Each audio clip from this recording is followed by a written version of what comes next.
Hello, my name is Robert from Mobile Burn, and today I'll be looking at the Blackberry Z10 and doing a review of it.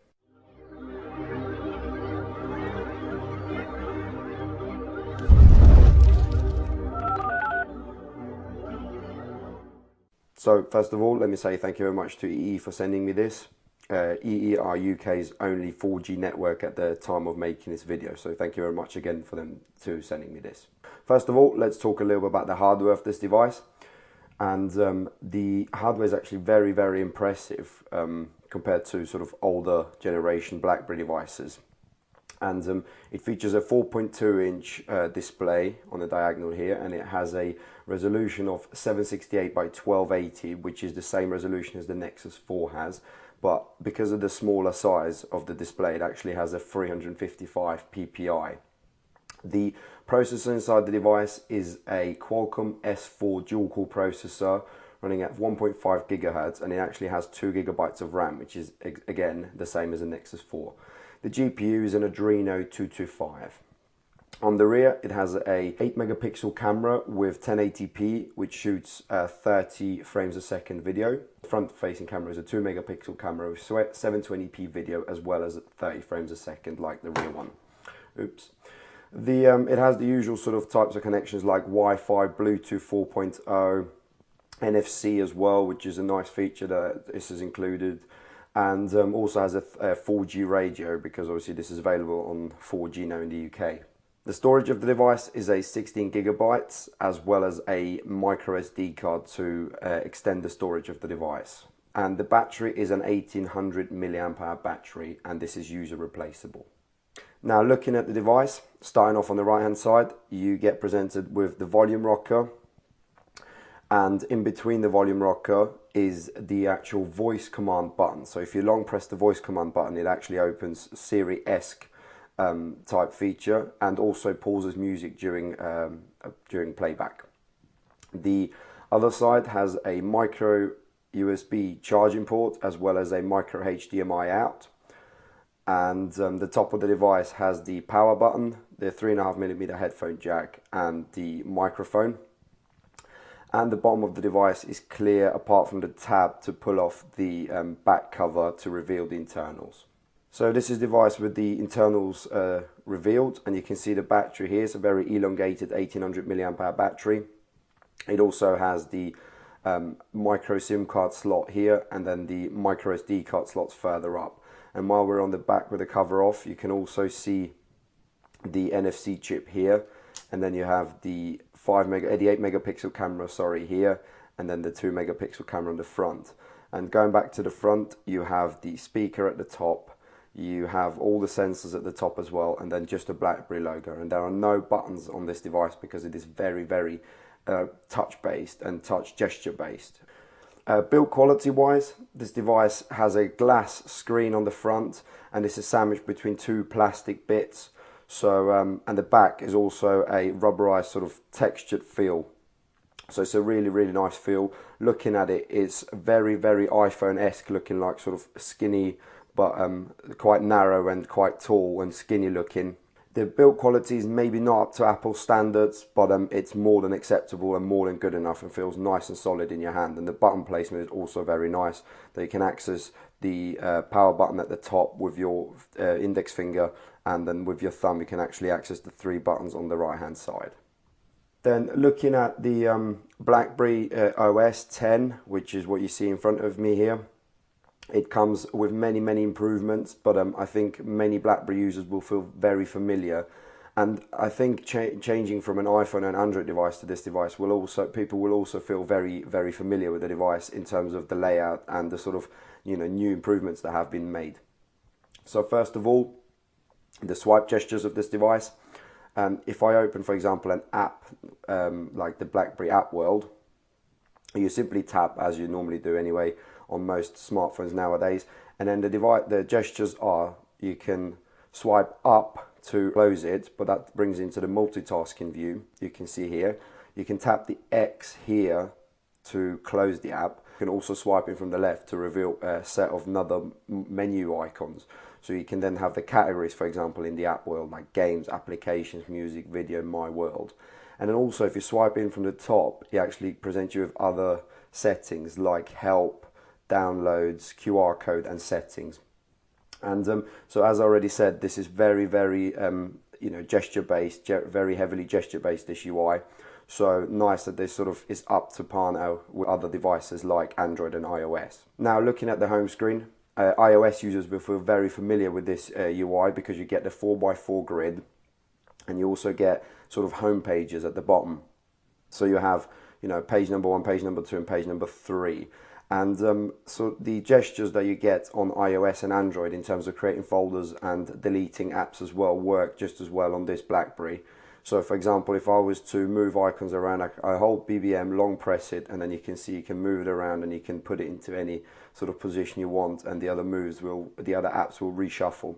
But also to create folders, it's simply long press and then drag it onto another app, and then straight away you get presented with this view where you can change the name of the folder. Just to delete an app, for example, if I didn't like Foursquare, I just long press, and then a little sort of bin or rubbish bin icon appears, and you just tap that, and that allows you to delete the app. Now other gestures as well are swiping down from the top. So you swipe down from the notification area and it actually brings you the sort of quick settings, and you get presented with settings. You can do Bluetooth, Wi-Fi, rotation lock, notification sounds and alarm. So it's almost like you get in the Android 4.2.2 quick settings nowadays, where you can just simply swipe down from the top and you get presented with the quick settings. So nice that this has been implemented now, sort of, as soon as you want to turn your Wi-Fi on, or you get into the car and you want your Bluetooth on, that's the way to do it. So really, really nice that this has been implemented. Then another big feature is the BlackBerry Hub. And basically when you're on your home screen, you swipe in from the left and that actually reveals, the latest box or inbox you've been in. So for example, if I swipe over again from the hub, you get presented with hub, notifications, BBM, text messages, Gmail, Facebook, Twitter, calls, whatever other accounts you have set up. So all your accounts you have set up will be here. So if I had, for example, a Foursquare account set up, it would be here. And then you can change between each individual one, or you can have it showing in the hub at the top. I don't want to go into my hub now because of this has got personal stuff on it, but I can show you the notifications where you can sort of swipe up and down, and then you get features at the bottom, which is search, notifications, and also the menu button as well, where you can adjust different settings, like go to the top and stuff, and you just simply swiping up and down, and then also swiping again to the left, which brings you back into the view where you can change between your accounts. Also going back to the home screen, you can see that there is a dock that you get on, like you get on most other phones like Android and iOS. But in this case, these icons are not changeable. So you get your phone icon and your search, as well as your camera icon. And there you cannot drag anything in here to change this. These are always there if you're on your home screen. So unfortunately, it would be nice to that you can maybe add your shortcuts, or something like text messaging into here. That would have been a nice feature to include. Now let's look at another feature that has been improved in BlackBerry 10, and that's the keyboard. So I'm just going to open my reminders here, and I'm just going to show you what the keyboard looks like. So you get presented with this keyboard here, but what the improvements have been made is that if you start typing, for example, it learns the words you write, so it remembers them and then shows you the suggestions. And you also get the numbers down the bottom left, so you can change between numbers and letters. But sometimes if you have, for example, email addresses to type in, the numbers actually appear at the top, so you don't need to change between numbers and symbols and letters. You get them all on the same screen, which is a nice thing. But let me start typing and show you what I mean with the word suggestions that have been introduced with this new keyboard. So you see me starting to type. I just spelled the, and then all of a sudden, let me zoom in, show you that you get presented with these little words that show up above different letters. So for example, if I was to write reason, I click reason and then swipe up. So it needs to be sort of a quick gesture. You swipe up and you can see the word sort of fading. And if I show you that, the first ever, the US, and you can see these are the words I've selected. So nice way of sort of improving your typing and the speed you type at. And then if I was to spell again, you can see here, it allows you to change it. And also this has multi-language support. So some of the words are German. You can see here, nicht for the German speakers means not. or never, depending on which way you look at it, and you can, you know, swipe up and select it. So nice that these different languages have been included in this keyboard. Also works in landscape mode as well. There's no like split keyboard, but because the screen is not large enough, I don't think where you need to have a split keyboard. So it's nice that you can type, and the tactile feel is quite good, and you get sort of a sound feedback, but you can turn that off. Then another feature that has been improved on Blackberry 10 is the camera. So let me start the camera, and let me get my trusty Android in front of me here, and you can see the camera here. It has 3 different modes where I can shoot different pictures, different things. So you can do video, obviously, as well, 1080p video, and then you can access your gallery as well. But also what it has is this best face feature, which I'll start with now. And it basically takes a burst, like a burst shot. I don't know if you could hear that. It detects faces, and then it lets you choose which face you're going to select. It's difficult to demonstrate now, but say if one of your subjects was blinking, you can sort of go back between different pictures, and it allows you to choose the best one where people have been, say for example, all people have been smiling rather than one sort of, you know, looking away. So Samsung Galaxy S3 has this implemented as well in their camera app. So nice that BlackBerry sort of caught up with this. Then you also get other features like video recording, like I already said, and there isn't really much in terms of menu. You just get you choose between 1080p and 720p, and you can also have stabilization on normal, so you get the sort of optical based stabilization built in, so it sort of helps improve reduce a little bit of shake. But what I like about the camera is that the shutter is almost instantaneous. So if I was to go back into the camera and then just tap his face, you can see how quickly the pictures are being taken. So nice that this is, you know, the sort of zero shutter lag, as they call it nowadays, has been implemented in this BlackBerry as well, because it does, you know, make a difference. If you want to take a quick photo, you don't want to be waiting for ages until the photo gets taken.